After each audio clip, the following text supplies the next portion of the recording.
I remember that night like it's burned into my eyelids. Darkness so thick it swallowed the whole forest. The kind where even your own breath sounds like it's someone else's. I was out on foot patrol, radio dead, battery long dead, and I'd lost the trail hours ago. Ahead, I saw it. A faint, flickering glow between the trees. At first I thought it was a campfire left behind by hikers, but as I moved closer, my skin crawled. The firelight wasn't steady, more like something breathing in and out, pulsing. Then I heard it, a low, rasping whisper just beyond the nearest tree. My heart slammed against my ribs when I caught movement. A silhouette. It wasn't a person, but it stood so still, watching me. I called out, voice shaking. Silence. The figure began to step closer, into the dim light. Then, it vanished. No trace, not even a rustle. Only the firelight, now flickering wildly as if disturbed. No signal, no backup, and a night stretching on forever. I was certain I wasn't going to get out of those woods. That's when I knew I had to tell someone, anyone, don't go in there. Stay out of those woods. My name's Mark, and I'm a park ranger. I worked this patch of dense mountain forest for over 5 years, the kind of forest where every filtered beam from the sky disappears before touching the ground and moss chokes every tree. This place isn't just remote, it's isolated to a level most people don't even imagine. The park is vast, wilderness borders stretching endlessly, and cell service, well, it's practically a myth. I was part of the ranger team assigned to keep hikers safe, patrol the trails, and manage any incidents. Sounds simple, right? But there are rules here that nobody talks about. Not on brochures, not on official websites. You've probably heard the stories.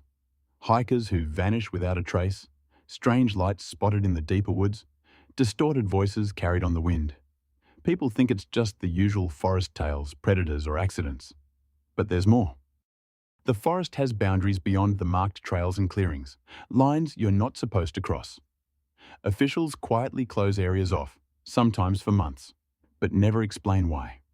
The usual reasoning is hazardous terrain or ecological preservation, but I never believed it. I saw things, heard things, and those missing people? I've tried to find answers, but in these woods, some questions only deepen the dark. It started small, just weird noises during patrols, like twigs snapped by no one, distant laughter echoing through the trees when the park was empty. Radio chatter sometimes twisted into static-filled messes, voices that weren't on the channel. One night, I caught a faint metallic clang far off, as if someone was banging on a tree trunk, but no one ever came out. No footprints, no signs of anyone. Then there was the feeling. You know the kind. You're walking alone, and your skin prickles even though you don't see or hear anything. That oppressive weight on your chest, like the forest itself is watching you. I started noticing eyes, always just at the edge of my vision, reflecting in the starlight, then gone the moment I turned. The trails didn't add up either. I had the latest maps, but often the paths would veer or disappear entirely. One trail looped back into itself, like the forest was folding space.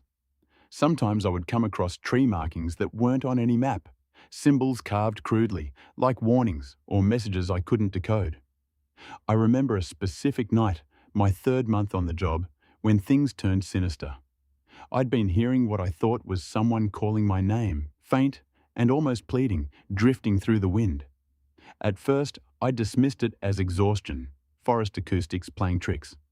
But then I saw a figure, just standing there, barely visible in the moonlight beneath the towering firs. It looked like me. Same jacket, same worn-out boots, but wrong. Its eyes were hollow, empty, like a mask. I froze. It didn't move or speak, just watched. When I blinked, it was gone.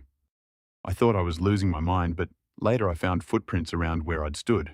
Not mine, though. They were too small, misshapen, almost human, but not quite. Then the cabin.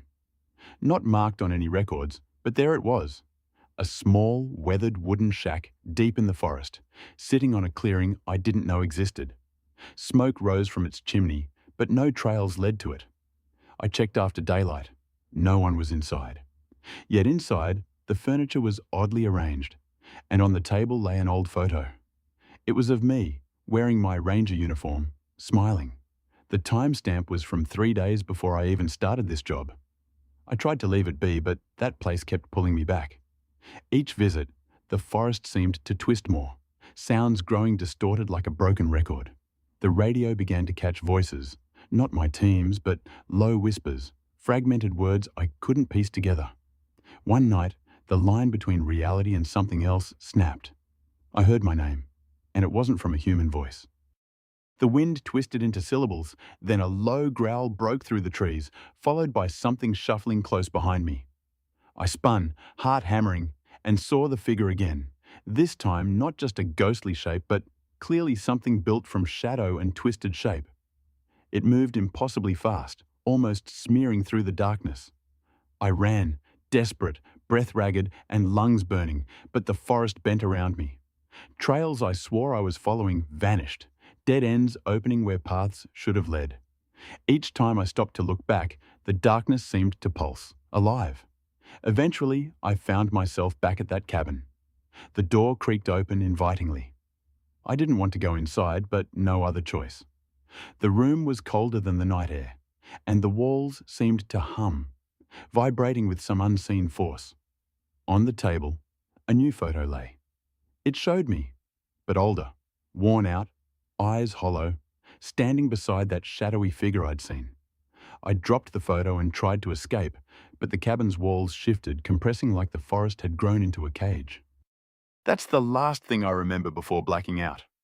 I woke up at the ranger station days later, my report dismissed as exhaustion-induced hallucination. They warned me not to talk, not to spread fear. But I can't keep silent. There are things in those woods beyond reasoning. Forces that reshape reality for those who stare too long. I'm telling you now, clearly, stay out of the woods. Don't walk beyond the trail markers. Don't listen for your name when the wind whispers. It's not yours they're calling. I still hear those voices, even here. The forest never really lets you go. So please, listen to me. Stay out.